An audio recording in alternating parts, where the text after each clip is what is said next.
తెలంగాణ ఉద్యమకారుడు, తర్వాత తెలంగాణ రాష్ట్ర సాధన కోసం పనిచేసినటువంటి వ్యక్తి, తర్వాత యువజన సంఘాల నాయకునిగా తనదైనటువంటి ముద్ర వేసుకొని ప్రజల్లోకి వెళ్ళినటువంటి యువ నాయకునిగా పేరు తెచ్చుకున్నటువంటి నాయకుడు జిట్టా బాలకృష్ణారెడ్డి ఇక లేరు. మరి నిజంగా జిట్టా బాలకృష్ణారెడ్డి చనిపోవడానికి కారణం ఏంటి? జిట్టా బాలకృష్ణారెడ్డి చావుకు కారకులు ఎవరు అనే దానిపైన ఇప్పుడు రాష్ట్ర వ్యాప్తంగా చర్చ జరుగుతూ ఉంది. అయితే అనారోగ్యంతో బాధపడుతూ తర్వాత అక్కడ మరణించినప్పటికీ హాస్పిటల్లో, అంటే యశోద హాస్పిటల్లో, సికింద్రాబాద్ యశోద హాస్పిటల్లో మరణించినప్పటికీ అసలు నిజంగా దానికి కారణం ఏంటి? తర్వాత రకరకాల పార్టీల్లో రకరకాలుగా ఆయన అంటే వండుకుంటూ వచ్చిండు, పార్టీలకు సేవలు అందిస్తూ వచ్చిండు, తర్వాత ఇక్కడ ఉన్నటువంటి ప్రజా జీవితంలో కొనసాగుతూ వచ్చిండు. మంచి పేరు తెచ్చుకున్నటువంటి నేతగా కూడా ఆయన పేరు తెచ్చుకున్నాడు.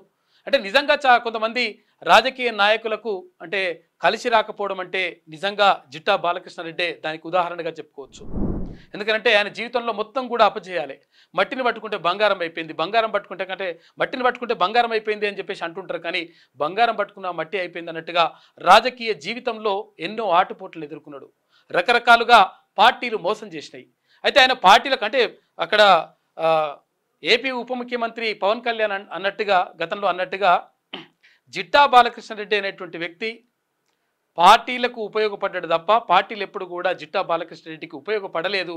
తర్వాత ఆ పార్టీ నాయకులు కూడా జిట్టా బాలకృష్ణారెడ్డిని మోసం చేశారనేటువంటి మాటను అంటే చాలామంది కూడా విశ్లేషకులు కూడా చెప్తా ఉన్నారు. అంటే నిజంగా ఆయన చావుకు కారణం ఏంది అని ఒకసారి పరిశీలిస్తే ఆయన 2001 అంటే తెలంగాణ రాష్ట్ర సమితి పార్టీ ఏర్పడినప్పటి నుంచి మొత్తం కూడా పార్టీలో కొనసాగుతూ ముందుకెళ్తున్నటువంటి పరిస్థితి. తర్వాత యువజన నాయకునిగా రాష్ట్ర అధ్యక్షునిగా కొనసాగినటువంటి క్రమంలో అనేక సేవా కార్యక్రమాలు చేసిండు. తర్వాత వాటర్ ఫిల్టర్లు అయితేనేమి, గ్రామాల్లో చాలామంది తాగునీటి సమస్యతోటి బాధపడతా ఉంటే వాటర్ ఫిల్టర్ ఏర్పాటు చేసిండు. తర్వాత ఇక్కడ భువనగిరిలో జూనియర్ కాలేజీకి సంబంధించి ఎన్ఆర్ఐ ఫండ్లను తెప్పించడంలో కీలక పాత్ర వహించిండు.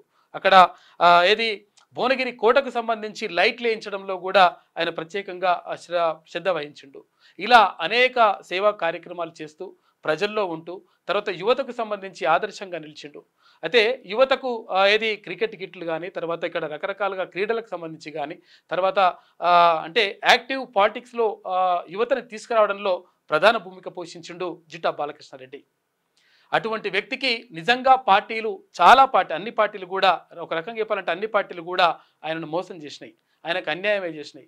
ఈ నేపథ్యంలోనే మానసిక వేదనకు గురైనటువంటి జిట్టా బాలకృష్ణారెడ్డి ఇక ఆ వేదనతోటే మొత్తం కూడా హాస్పిటల్లో చేరిండు. తర్వాత అదే వ్యాధికి కారణమైపోయింది. ఆ తర్వాత చనిపోయిండు. అంటే నిజంగా జిట్టా బాలకృష్ణారెడ్డి జీవితాన్ని ఒకసారి పరిశీలిస్తే ఆయన బొమ్మాయిపల్లి గ్రామం, భువనగిరి మండలం, యాదాద్రి భువనగిరి జిల్లాలో 1972లో ఆయన జన్మించిండు. అంటే చిన్నప్పటి నుంచి బీబీనగర్లో పాఠశాల విద్య అంటే ఎస్ఎస్సి వరకు అక్కడ పూర్తి చేసిండు. ఆ తర్వాత ఇంటర్మీడియట్ని భువనగిరి జూనియర్ కాలేజీలో చేసిండు. అయితే ఆయన జీవితంలో మొత్తం కూడా అంటే ఎక్కడ చూసినా కానీ సొంత ఆస్తులను పార్టీలకు, సొంత ఆస్తులను సమాజం కోసం వినియోగించినటువంటి పరిస్థితి తప్ప ఆయన లబ్ధి పొందినటువంటి పరిస్థితి లేదు. నిజంగా కూడా రాజకీయాల్లో దురదృష్టం అంటే ఆయనదే అన్నట్టుగా ఉంది. 2019లో అంటే 2009లో మొట్టమొదటిసారిగా ఆయన అసెంబ్లీ ఎన్నికల్లో పోటీ చేసిండు. పోటీ చేసినప్పుడు అప్పుడు టీఆర్ఎస్ పార్టీలో కీలకంగా ఉండే 2004లో ఆల నరేంద్ర అక్కడ భువనగిరి కాన్స్టిట్యున్సీ నుంచి కంటెస్ట్ చేసిన తర్వాత 2009లో ఎట్టి పరిస్థితుల్లో జిట్టా బాలకృష్ణారెడ్డికి సీటు వస్తుంది అని చెప్పేసి, అంటే టీఆర్ఎస్ పార్టీ నుంచి సీటు వస్తుంది, తర్వాత కేసీఆర్ సీటు కేటాయిస్తారని చెప్పేసి అందరూ కూడా అనుకున్నారు. కానీ చివరి క్షణంలో అది టీడీపీ తర్వాత టీఆర్ఎస్ అలయన్స్లో భాగంగా అది టీడీపీకి ఇచ్చేసిండ్రు అప్పుడు ఉన్నటువంటి టీఆర్ఎస్ అధినేత కేసీఆర్.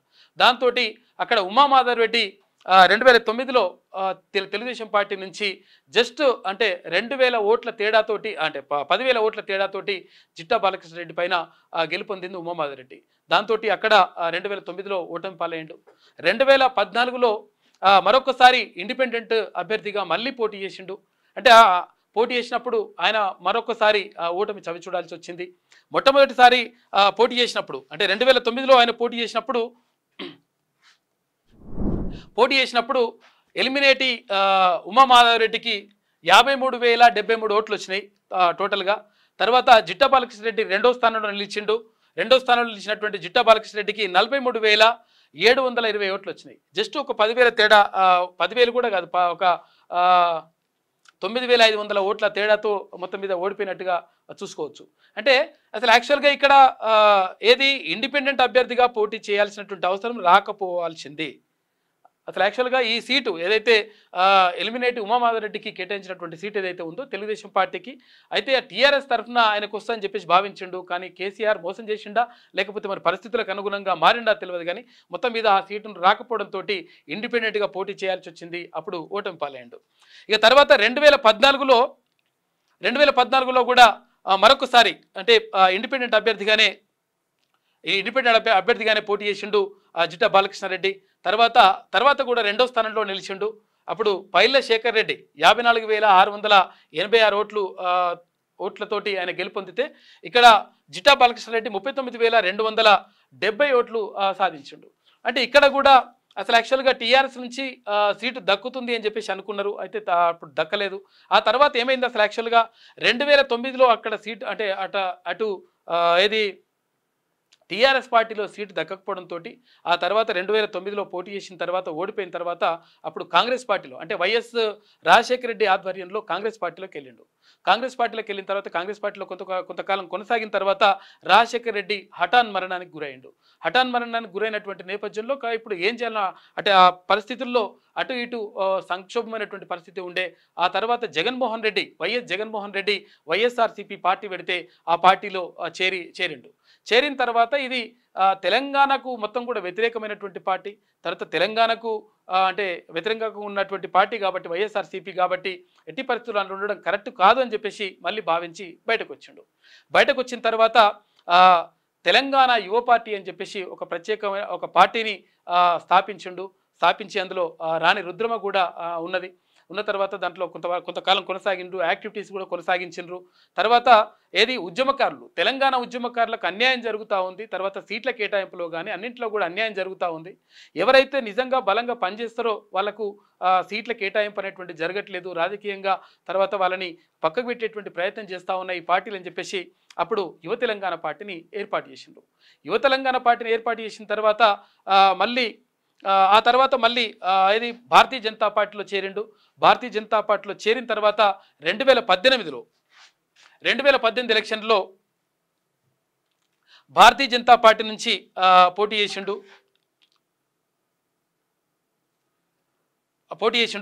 తర్వాత యువ తెలంగాణ పార్టీ నుంచి 2018లో పోటీ చేసేసి 13,427 ఓట్లు సాధించిండు. తర్వాత అంటే ఎప్పుడు కూడా మళ్ళీ ఓటమి పాలయ్యాడు. ఒక రకంగా చెప్పాలంటే అక్కడ 2009లో ఉన్నటువంటి 10,000 ఓట్లు తేడా తర్వాత మెల్లమెల్లగా గ్రాఫ్ తగ్గుతూ వచ్చింది. దీనికి అంతటి కారణం ఏంటి అంటే అసలు యాక్చువల్గా ఇప్పుడు టీఆర్ఎస్ పార్టీలో నిజంగా కూడా నిజాయితీగా కొనసాగిండు. అయితే బలమైనటువంటి నేతగా ఎదిగిండు. అయితే బలమైనటువంటి నేతలు కేసీఆర్కు పెద్దగా నచ్చదు. తర్వాత అంటే అట్లా ఉండొద్దు, అంటే డామినేటెడ్ లీడర్స్ ఉండొద్దు అనేటువంటిది ధోరణి ఉంటుంది అని చెప్పేసి చాలామంది విమర్శలు చేసిండ్రు. అంటే అందుకనే ఇక్కడ జిట్టా బాలకృష్ణ రెడ్డి పక్కకు పెట్టేసి తర్వాత అక్కడ అలయన్స్లో భాగంగా టీడీపీకి టికెట్ ఇచ్చినటువంటి ఆరోపణలు కూడా వచ్చినాయి. ఆ తర్వాత మళ్ళీ కాంగ్రెస్ పార్టీలోకి వెళ్ళిన తర్వాత దురదృష్టవశాత్తు అక్కడ వైఎస్ రాజశేఖర రెడ్డి చనిపోవడం, ఆ తర్వాత జగన్మోహన్ రెడ్డి వైఎస్ఆర్సీపీలో చేరిన తర్వాత ఆ పార్టీ మొత్తం కూడా తెలంగాణకు వ్యతిరేకంగా ఉండడంతో ఆ పార్టీ నుంచి కూడా బయటకు వచ్చినటువంటి పరిస్థితి. ఆ తర్వాత యువ తెలంగాణ పార్టీ పెట్టిండు, అట్లా కూడా అక్కడ ఫెయిల్యూర్ అంటే మళ్ళీ ఓటమి పాలయ్యిండు. ఆ తర్వాత భారతీయ జనతా పార్టీలో చేరిండు. భారతీయ జనతా పార్టీలో చేరినప్పటికీ 2023 ఎలక్షన్లకు సంబంధించి ఆయనకు సీటు దక్కలేదు. మొత్తం కూడా మనోవేదనకు గురైపోయిండు. అంటే ఆ పార్టీలన్నీ కూడా జిట్టా బాలకృష్ణ రెడ్డిని మోసం చేసినాయనే చెప్పాలి. ఎందుకంటే పార్టీలకు విధేయంగా పనిచేసిండు. తర్వాత తెలంగాణ ఉద్యమంలో యాక్టివ్గా ఉన్నాడు. కానీ పార్టీలు మాత్రం ఆయనకు సహకారం అందించలేదు. తర్వాత టికెట్ ఇచ్చినటువంటి పరిస్థితి కూడా కనిపించలేదు. అంటే ఇక్కడ అంటే యాక్చువల్గా వైటీపీ అంటారు, యువ తెలంగాణ పార్టీ అంటారు. కానీ యువ తెలంగాణ పార్టీకి కాదు, అసలు యాక్చువల్గా భారతీయ జనతా పార్టీ నుంచి ఆ టికెట్ వచ్చింది 2018లో వచ్చింది. అయినప్పటికీ మొత్తం కూడా ఓడిపోయినటువంటి పరిస్థితి కనిపించింది. మొత్తం మీద 2023లో కూడా ఆయనకు టికెట్ ఆశించినప్పటికీ అంటే తర్వాత కాంగ్రెస్ పార్టీలో మళ్ళీ చేరిండు.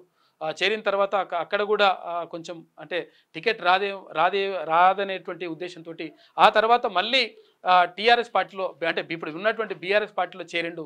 అయితే మొత్తం మీద అన్ని రాజకీయ పార్టీలు జిట్టా బాలకృష్ణ రెడ్డిని వాడుకున్నాయి.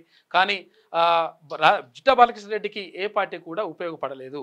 పార్టీలకు ఆయన ఉపయోగపడ్డాడు తప్ప పార్టీలు ఆయనకు ఉపయోగపడేటువంటి సందర్భాలు లేవు. ఈ ఉద్దేశంతో మనోవేదనకు అంటే అప్పటి నుంచి అంటే స్టార్టింగ్ నుంచి కూడా ఆయనకు ఎదురుదెబ్బలు ఎదురవుతూ ఉన్నాయి. రకరకాలుగా ఉన్నటువంటి ఆస్తులన్నీ కూడా మొత్తం కూడా కరిగిపోయినాయి. తర్వాత రకరకాలుగా ఆస్తులు మొత్తం ఖర్చు పెట్టినటువంటి పరిస్థితి కనిపించింది. దీంతో ఏం చేయాలనో అర్థం కాక ఒక మానసిక వేదనతోటి ఆ రకంగా ఆ వ్యాధి ఎక్కువైపోయింది. ఆ తర్వాత 52 సంవత్సరాల వయసులోనే 52 సంవత్సరాల వయసులోనే ఆయన కన్నుమూసినటువంటి పరిస్థితి కనిపించింది. కాబట్టి జిట్టా బాలకృష్ణారెడ్డి చావుకు కారకులు ఎవరు అంటే జిట్టా బాలకృష్ణారెడ్డి చావుకు వివిధ